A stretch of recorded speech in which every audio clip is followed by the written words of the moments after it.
Hi guys, welcome to another video. In this video, I'm gonna show you our new integration that we built on our platform. It's for Whapi or whapi.cloud. So previously also we have done tutorials on how to automate WhatsApp group messages. So that video we explained this platform, this API, how to use this thing, but that was a little bit complex to set it up. You have to make a lot of API calls. So we decided to build a native integration on Rapidbott. So if you have a workspace with us, you can check it out. It's in from mini apps, you can find it. To use this integration, you can follow the steps. In this video, I will help you how to do this integration, or how you can set it up, and how you can do a basic automation using this integration. So first thing, you have to sign up.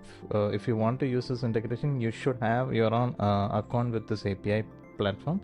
First you have to sign up. Once you signed up, you will able to get a dashboard like this. You can connect your WhatsApp number that you want to connect. So it can be your direct WhatsApp app number, any number you can connect to this. And once you connect it, you will get an token. You just need to copy your token. So make sure first of all, like in the previous video also we explained it, this is the third-party platform. Use it as per the Meta's policy regulation. If you violate something or using it for spamming, or bulk spamming, or that kind of activity if you're planning to do, definitely Meta will ban your number or something. Use it accordingly how you want or fit for your use case. Also, if you have any issues, you can reach out to their support as well. This is the API for developers only. Then go back to your workspace, go to mini app. From here mini app, you can click on install app. You can find our mini app. If you're not able to find it, you can search for it. So it will show up.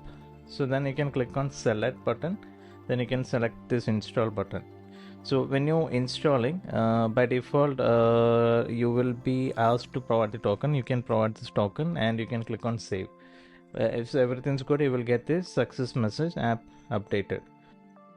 Now you can set up a chatbot. Go to Omni-Channel, and from here, if you don't have a bot, you can create bot first, then open the bot. You can give a name. I already have a bot creator, so I'm just opening it. So here in the chatbot builder, you can set up the configuration so that you can run the backend automation. So for running the configuration, API configuration, go to inbound webhook and go to first click on tools, then go to inbound webhook. And from here I already created a webhook. What you can do is you can click on the inbound webhook, give a name, and click on save. So you will get an API like this. So what you can do, you can just click on it. It will be copied now. Now head back to your Whapi or your API and go to settings. From here you can paste the value. You need to provide your own inbound webhook that you copied, and open this. Make sure it is on body and messages enabled. Then other things, if you want to receive any image or audio or like this kind of files you are sharing on WhatsApp, if you want to get the direct URL, make sure you select it all, then click on save button. So now what is going to happen, the number that you connected with your this API, wherever your number is part of, if any group or anyone directly messages, this API will be triggered, and you will that message or that data will be directly sent. You will be receiving it on your webhook. So let's do a testing. For example, let me clear this. Let me open it up. Previously I was testing, that's why there is some value. Now you can see it is running in the backend. Now let me go to a group where this number is part of. Let me send a hi message here, or test message. Let's send it. Now I send this message to this particular group. Now let's head back here, click on done. You can see this is the message I sent to the particular group. You can see the group names there, Rapidbott demo. That's the group name. and the data is maintained. So what one thing you have to do is, if you want to trigger this automation, we need to create a bot user, or the in our platform, if you want to run any kind of automation, you need to set up a bot user or create a bot user. For that, here you can see there is something called chat ID. So click on preview payload. So you will get the payload like this. What you can do here is go to this chat ID and copy this path. Oh, sorry. Yeah, copy this entire path and paste it here. So this is more like look like an email kind of thing to create a bot user. So this will automatically create a bot user for you. You don't need to do anything. Then only thing you need to save to use our integration. To use the integration, the only thing you need to do is you need the message ID. So make sure this is you have saved into a variable. You can create a variable if you want. So for example, I'm creating a variable called message ID. So click on this, click on test. Now this is important because without this message ID, we don't know which message or what message content it is. Like we can't our integration cannot identify the message. So you should have this thing enabled, or you should map it somewhere. So now this variable, it will always, whenever a message come to this webhook, this ID will be saved into the variable. This will be keep operating. So I can click on save. This configuration you only need to do one time. Now the web configuration is done, completed. Now let's build a basic automation. Let me create a folder.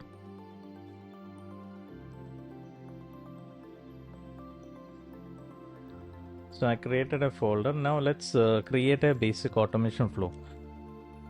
So you will get an idea how to use it inside the builder. Now let's go back to the tool, and from here we can map the variable, map the flow that we just created, Whapi test. So what happens whenever the message comes to your WhatsApp, or like through this API, it will trigger this message to our system. You can trigger our API directly from your Whapi account, and this particular flow will be executed every single time. Now let's build a basic flow so that we can get an idea. So first thing you can do is go to action block, and from here you can click on integrations. You will find this our integration. You can click on it, and you can click on edit action. So this is the tool what we are gonna use it.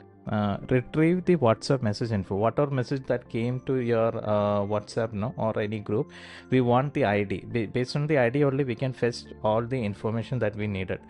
So let's put the variable that we just created, message ID. Now here you can map the message type. Sometimes if it will be an image or document, or it's an audio message. So if you want to know what kind of message it was, you can map this. Or if you want to save the group name, so let me create I already have a variable, so I'm just selecting it. So for example, you only want to trigger this automation for a specific group when a message comes, so you can add if condition. So for that, this will be useful. You can save this. Then here what is exactly the WhatsApp message. So somebody said a message or send an image or whatever content they're sending, that will be the content or message. So that also you can map into a variable. So WA content, I have created a variable. Here you can map the sender, the person who's sending the message. Like that, you can save their phone number also. And message quote ID means if you want to send a reply to a specific message, that particular message you want to tag and reply it back, you can map this also. This ID also you can map into a variable. I believe I created a variable. Let me select that. Timestamp, you can create any variable. If you want to store a timestamp, that also you can do. Document file, if when somebody is sending a document file, that file, if the file has any name, that file name also you can store it somewhere. So these are the basic things we are providing with this integration. Let's create another variable. So this is let me fix the typo. Okay, so this is whenever somebody is sending an image with a caption or something, the media caption, or a document with a caption, if you want to save that separately, that also we are giving. Also Whapi output, this variable will have the entire thing. So if you want, like, it will be little difficult for some people to map everything from a JSON. So that's why we are providing the important steps like this. Click on save. So now what you can do, like if you want, you can write if conditions. If it is a specific group only you want to trigger the automation, that you can do, because you are getting the group name, all these actions you are getting. In this basic demo, what I'm gonna do is I'm going back to send a message back to the same person in the same group where I'm getting the message. I'm gonna send them a reply or response. So let's do another action block. In upcoming videos we will talk about all the other use cases or all other how to use everything. We will more look into it. Let's try to explain other actions, how you can use it. Now let's do this method. Send or reply test message in a WhatsApp group. If it is a test message, you can use it. If it's a different any type of media message like image or document, you can use this action. For this basic demo introductory video, we are only gonna look at this step. So what exactly the thing is here, you can select the group. This only, like I mentioned, if you only want to show this for a specific group. So the group we are gonna use it or testing is Rapidbott demo. So whatever messages is going to send here, I'm gonna send them a specific reply back. So let's use demo. I can add 2-second delay. This is important because we need to tag the user. We need to reply back to the same user. Here you can provide a basic I'm gonna put a standard response. Welcome to Rapidbott, how can I help you?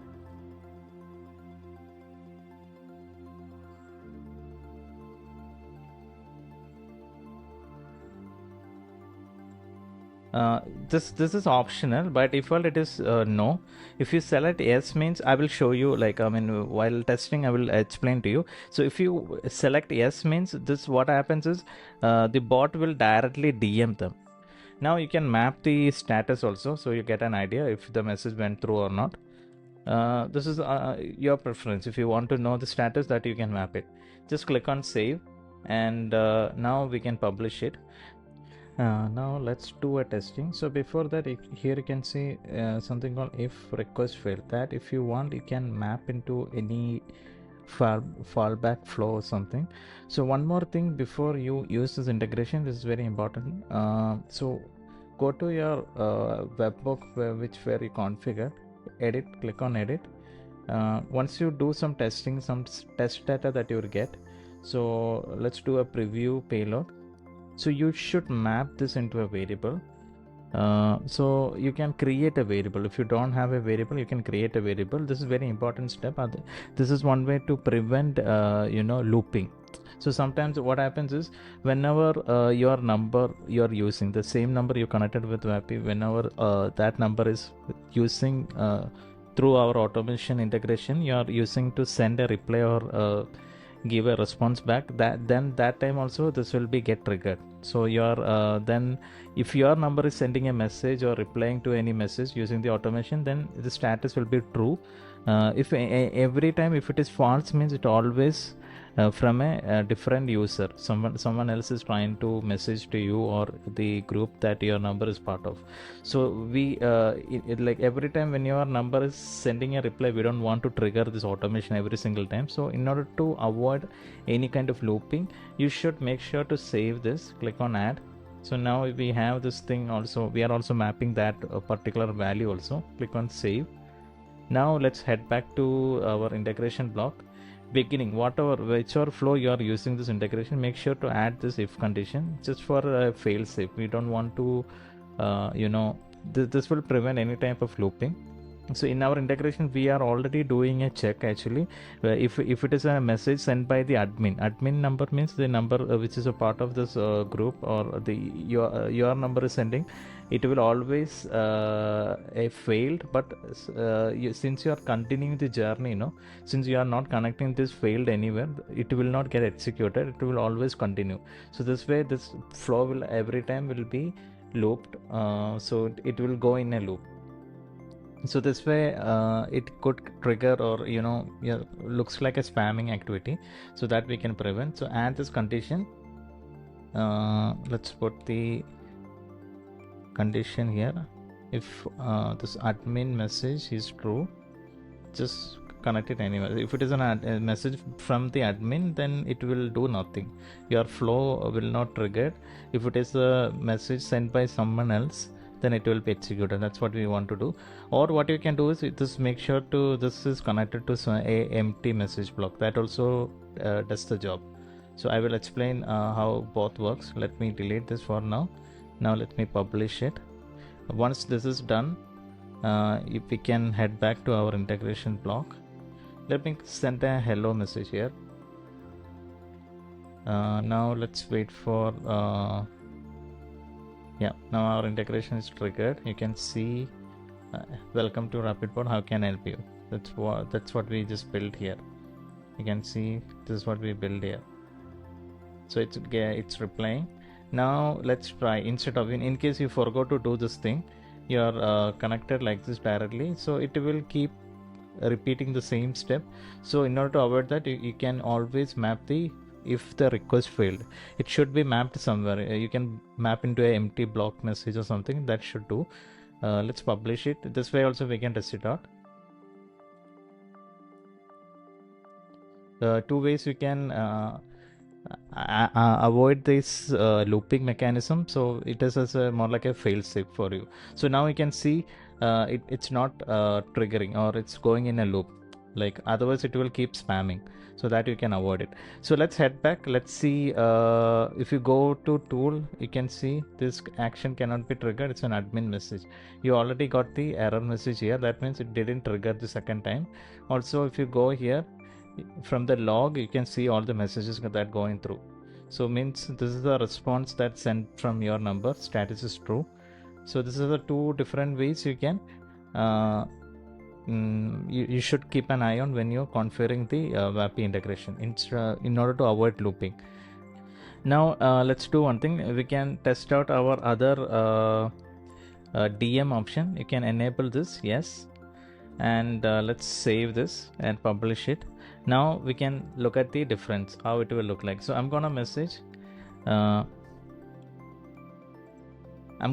in the group actually. Now what the bot is gonna do, this automation, it gonna DM me from the group. So you can see I got the DM. It's directly messaged me for the message that I sent it in the group. So this kind of automation, if you're looking for, that also you can do with this integration easily. So in the coming up videos, we will explain more use cases, how you can do it, how you can build. We also create some basic templates as well, like you can literally drag and copy paste and use it however you want. So one other thing I forgot to explain, here you can see you can select the group. By default, whatever number you connected with your Whapi API, that numbers automatically show up. Wherever your number is part of, all the groups are already fetched from Whapi. That information is available here. You can select from which group you want to do this automation, all this activity, that you can select it from here. So that's it for the video. This is an idea of how you can utilize this new integration that we built. Thank you.